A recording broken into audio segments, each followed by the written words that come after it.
हाँ तो my dear student, आज का जो क्लास है आपके लिए काफ़ी स्पेशल होगा क्योंकि आज की क्लास में हम लोग पढ़ने वाले हैं क्लास 12 जो आपका हिंदी है उसके काव्य खंड का 8वां चैप्टर जिसका नाम है क्या है, उषा है। क्या जिसका नाम उषा है। और इस चैप्टर के जो कवि हैं, क्या इस चैप्टर के जो कवि हैं शमशेर बहादुर सिंह जी हैं। कौन है? शमशेर बहादुर सिंह है।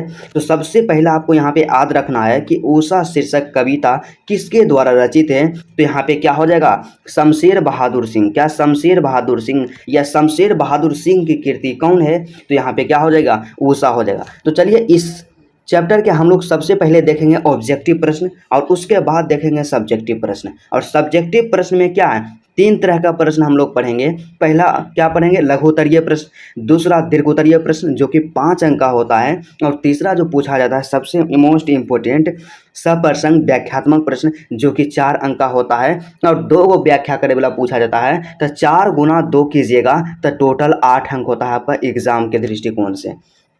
तो चलिए आज का क्लास बिना टाइम का इन्वेस्ट किए हुए मेरे दोस्त आज स्टार्ट करते हैं। बस आपसे एक छोटा सा रिक्वेस्ट है, आप वीडियो को शुरू से लेकर के अंत तक जरूर देखिएगा। तो सबसे पहले हम लोग देखेंगे यहाँ के वस्तुनिष्ठ प्रश्न। क्या वस्तुनिष्ठ प्रश्न? वस्तुनिष्ठ प्रश्न कहने का मतलब क्या है, ऑब्जेक्टिव प्रश्न। तो सबसे पहला प्रश्न जो है काफ़ी मोस्ट इंपॉर्टेंट है क्योंकि 2023 और 2021 में पूछा गया है। क्या 2023 में और 2021 में पूछा गया है। यहाँ पे पहला प्रश्न हम लोग के पास यहाँ दिया गया है, क्या है कि प्रकृति वर्णन। क्या प्रकृति वर्णन से संबंधित कविता है। क्या बताना है कि प्रकृति वर्णन से संबंधित कौन सा कविता है। ऑप्शन के बारे में बात कर लिया जाए तो ऑप्शन ए जो हमारा कहता है गांव का घर। क्या गांव का घर। ऑप्शन बी के अनुसार हार जीत। और ऑप्शन सी उषा। और ऑप्शन डी साकिर। काफ़ी मोस्ट इंपॉर्टेंट प्रश्न है और इसको हमेशा याद रखिएगा कि प्रकृति वर्णन से जो संबंधित कविता है उषा है। क्या उषा है, क्योंकि उषा में सुबह का जो होता है माहौल होता है, जो वातावरण होता है, जो वायुमंडल होता है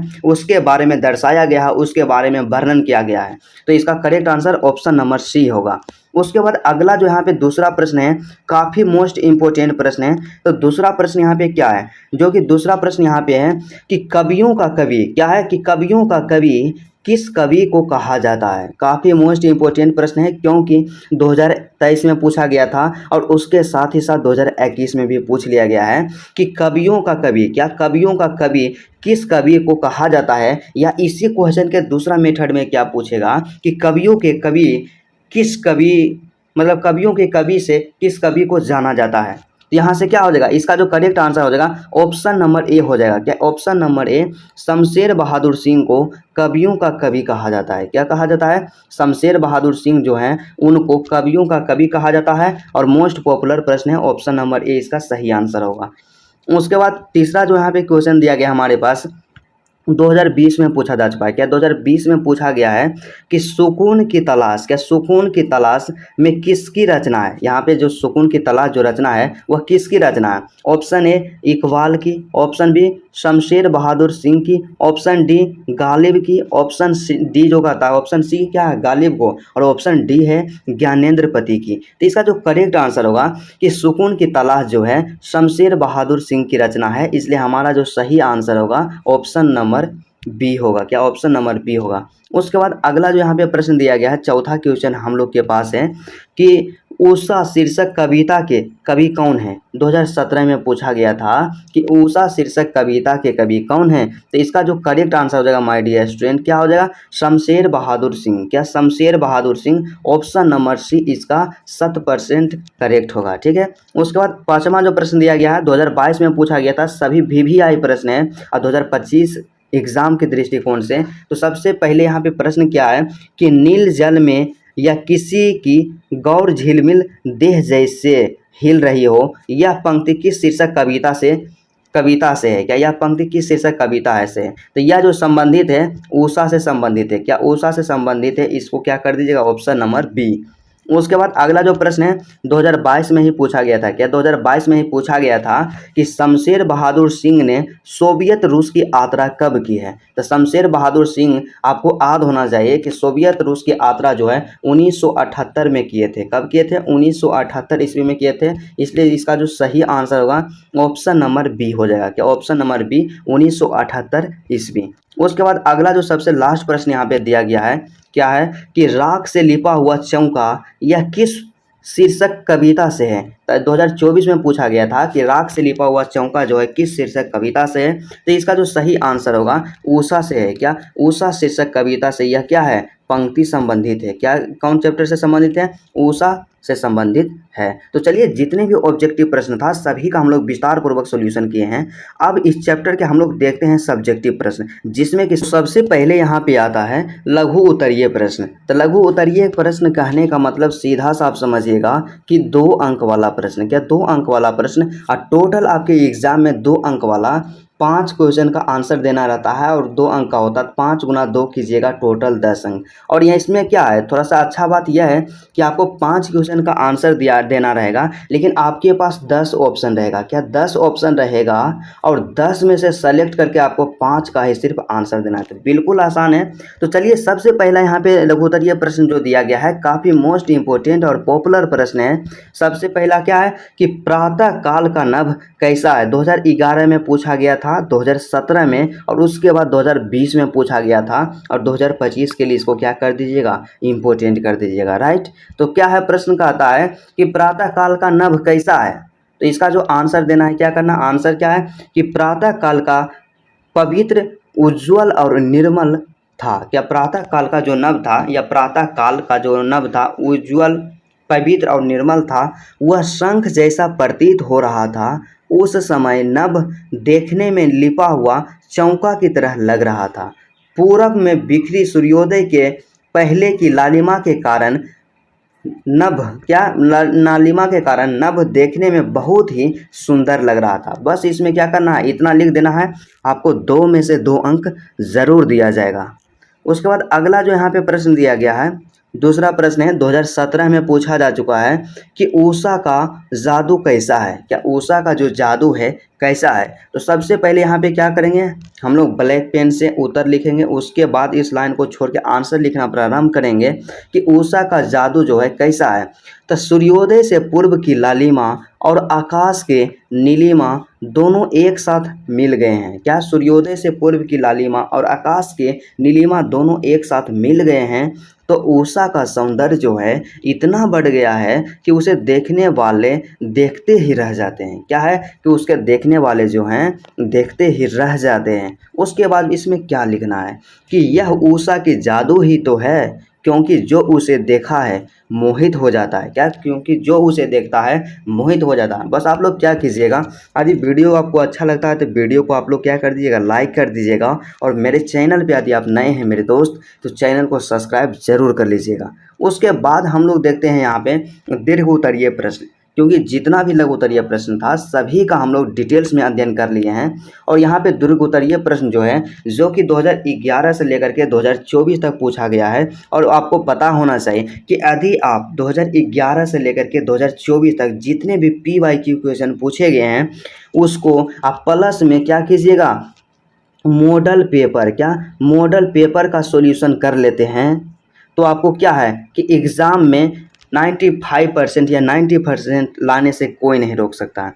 तो सबसे पहला यहाँ पे क्या, दीर्घ उत्तरीय प्रश्न, मतलब 5 अंक वाला प्रश्न है। तो सबसे पहला क्वेश्चन यहाँ पे जो दिया गया है कि उषा शीर्षक कविता का केंद्रीय भाव लिखिए। क्या? उषा शीर्षक कविता का केंद्रीय भाव लिखिए। और यह जो प्रश्न है 2014 में पूछा गया था, 2011 में पूछ लिया गया था, और 2021 में पूछ लिया गया था, और 2025 के लिए, क्या 2025 के लिए 5 अंक वाला में इसको क्या कर दीजिएगा, इम्पोर्टेंट कर दीजिएगा।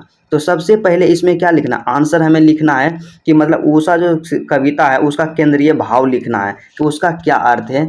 तो यहाँ पे लिखना है कि उषा शीर्षक कविता शमशेर बहादुर सिंह के द्वारा लिखी गई है। सबसे पहला काम यही करना है कि उषा जो शीर्षक कविता है किसके द्वारा लिखी गई है। उसके बाद प्रातः का नभ बहुत नीले शंख की तरह, यहाँ क्या कर दीजिएगा, शंख की तरह था। प्रातः नभ लिपे हुए चौकों की तरह था।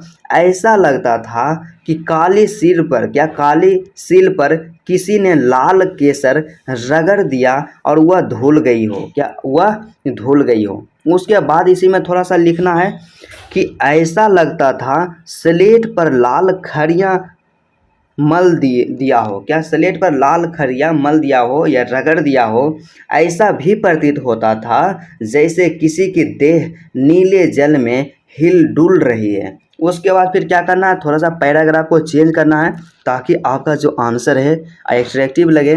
तो यहाँ पे क्या लिखना है कि यह एक जादू जैसा लग रहा था, सूर्योदय होते ही जादू टूटकर बिखर जाता है। इतने सफल बिंब का निर्माण कवि ने कुशल शब्द का प्रयोग द्वारा किया है, क्या कुशल शब्द का प्रयोग द्वारा किया है। और इतना यदि आप लिखते हैं तो आपको 5 में से 5 अंक जरूर दिया जाएगा। उसके बाद दूसरा जो दीर्घोत्तरीय प्रश्न के बारे में बात किया जाए, यह भी बहुत इंपॉर्टेंट है क्योंकि 2022 में पूछ लिया गया था। क्या 2022 में बिहार बोर्ड के द्वारा पूछ लिया गया था। क्वेश्चन क्या है कि उषा शीर्षक कविता में राख से लिपा हुआ चौका के द्वारा कवि ने क्या कहना चाहते हैं। मतलब उषा शीर्षक कविता में क्या है कि राख से लिपा हुआ चौका जो वाक्य है उसका प्रयोग किया गया है, और उस वाक्य या उस पंक्ति के माध्यम से कवि शमशेर बहादुर सिंह हम लोग को क्या संदेश देना चाहते हैं या क्या कहना चाहते हैं। तो इसका सिंपल सा छोटा सा आंसर यहाँ पे है, क्या है, उत्तर देख करके आप लोग लिखना प्रारंभ कीजिएगा यहाँ से कि राख से लिपा हुआ चौका के माध्यम से कवि यह कहना चाहते हैं कि प्रातः काल का नभ पवित्र एवं निर्मल है। क्या है कि प्रातः काल का जो नभ है पवित्र एवं निर्मल है। उसके बाद अगला जो यहाँ पे दिया गया है, इसमें लिखना है कि जिस प्रकार चौका लिपने के बाद कुछ समय तक किसी को चलने फिरने की नहीं दिया जाता है ताकि उस पर पैर के निशान ना आ जाए, ठीक उसी प्रकार भोर के नभ में, मतलब भोर के नभ में भी प्रातः की ओस के कारण गीलापन और वह बिल्कुल पवित्र एवं निर्मल है। बस इसमें क्या करना है, इतना लिखना है। उसके बाद अगला जो यहाँ पे दिया गया है नेक्स्ट टाइप क्या है, सप्रसंग व्याख्यात्मक प्रश्न। क्या सप्रसंग व्याख्यात्मक प्रश्न टोटल जो व्याख्या करने वाला पूछा जाता है आपसे, ऑप्शन रहेगा 6। क्या ऑप्शन रहेगा 6, और इसमें से केवल 2 बनाना है। क्या उसमें से केवल 2 बनाना है, और इसमें भी कंडीशन है कि एक काव्य खंड से बनाना है और एक गद्य खंड से बनाना है, और प्रत्येक के लिए 4 अंक निर्धारित किया गया है। क्या प्रत्येक के लिए 4 अंक दिया जाता है, तब 4 × 2 कीजिएगा इक्वल टू 8 होगा। क्या 8 मार्क्स का है, इसलिए आप इसको नज़रअंदाज नहीं कीजिएगा। तो सबसे पहला और मोस्ट इंपॉर्टेंट यहाँ पॉपुलर प्रश्न दिया गया है जो कि 2017 क्या है 2017 और यहाँ पे 2019 कर लीजिए। 2019 और 2020 में पूछा जा चुका है। क्या है प्रश्न कि जादू टूटता है इस उषा का अब सूर्योदय हो रहा है। क्या जादू टूटता है इस उषा का अब सूर्योदय हो रहा है, इसका सप्रसंग व्याख्या करना है। तो सबसे पहले इसमें यही लिखेंगे कि प्रस्तुत पंक्तियां कवि शमशेर बहादुर सिंह द्वारा रचित कविता उषा से ली गई है। क्या उषा से ली गई है। आप यहाँ पे क्या कीजिएगा, थोड़ा सा पैराग्राफ को चेंज कर दीजिएगा। उसके बाद लिखिएगा कि कवि इस पंक्ति के माध्यम से यह कहना चाहते हैं कि सूर्योदय से पूर्व की लालिमा और आकाश की नीलिमा दोनों एक साथ मिल गए हैं। क्या हुए हैं कि दोनों जो है एक साथ मिल गए हैं, तो उषा का सौंदर्य इतना बढ़ गया है कि उसे देखने वाले देखते ही रह जाते हैं। उसके बाद थोड़ा सा पैराग्राफ फिर चेंज कीजिएगा और उसके बाद लिखना प्रारंभ कीजिएगा कि यह उषा की जादू ही तो है, क्योंकि जो उसे देखता है मोहित हो जाता है। सूर्योदय के साथ सूर्य का प्रकाश फैलने से उषा सुंदरी का सौंदर्य नष्ट हो जाता है। बस इसका क्या है, यही अर्थ है, और इसी तरह से आपको लिखना है एग्जाम में, और 4 में से 4 अंक जरूर दिया जाएगा। उसके बाद दूसरा जो यहाँ पे सबसे मोस्ट इम्पोर्टेंट प्रश्न है जो कि 2022 में पूछा गया था। क्या 2022 में यहाँ पे पूछा गया सप्रसंग व्याख्या वाला कि बहुत काली सिल जरा से लाल केसर से की जैसे धुल गई हो, इसका क्या करना है, सप्रसंग व्याख्या करना है। तो सबसे पहला काम यही करना है, व्याख्या करने में आपको ध्यान देना है। बस क्या करना है, आपको 3 चीज़ तो ही लिखना है। सबसे पहला चीज़ क्या लिखना है कि यह जो पंक्ति है कहाँ से लिया गया, दूसरा क्या लिखना है इसके कवि या लेखक कौन है, और तीसरा क्या लिखना है कि इसका अर्थ क्या है, मतलब इसके माध्यम से कवि क्या कहना चाहते हैं। तो सबसे पहला क्या करेंगे कि प्रस्तुत पंक्तियां कवि शमशेर बहादुर सिंह द्वारा रचित कविता उषा से ली गई है या उषा से उद्घृत है। उसके बाद फिर पैराग्राफ को चेंज करके लिखेंगे कि कवि इस पंक्ति के माध्यम से यह कहना चाहते हैं कि प्रातः के गहरे नीले आकाश पर सूर्योदय से पूर्व की लालिमा के प्रभाव के कारण ऐसा लग रहा है जैसे कोई पत्थर पर केसर रगड़ने के बाद उसे धो दिया गया हो। क्या? जैसे किसी पत्थर पर केसर रगड़ने के बाद उसे धो दिया गया हो, उसके बाद इस तरह उषा का सौंदर्य बढ़ जाता है। बस इसमें क्या करना है, इतना लिखना और इतना ही काफ़ी है। तो चलिए इस चैप्टर के जितने भी ऑब्जेक्टिव प्रश्न था, सब्जेक्टिव प्रश्न था, सभी का हम लोग विस्तार पूर्वक अध्ययन किए हैं। और यदि आपको वीडियो अच्छा लगा तो वीडियो को दिल से लाइक कर दीजिएगा, और मेरे चैनल पर यदि आप नए हैं मेरे दोस्त तो चैनल को ज़रूर सब्सक्राइब कर लीजिएगा। तो चलिए आज का क्लास जो होता है यहीं तक रहता है, फिर आपसे मिलते हैं नेक्स्ट वीडियो में और नेक्स्ट चैप्टर के साथ।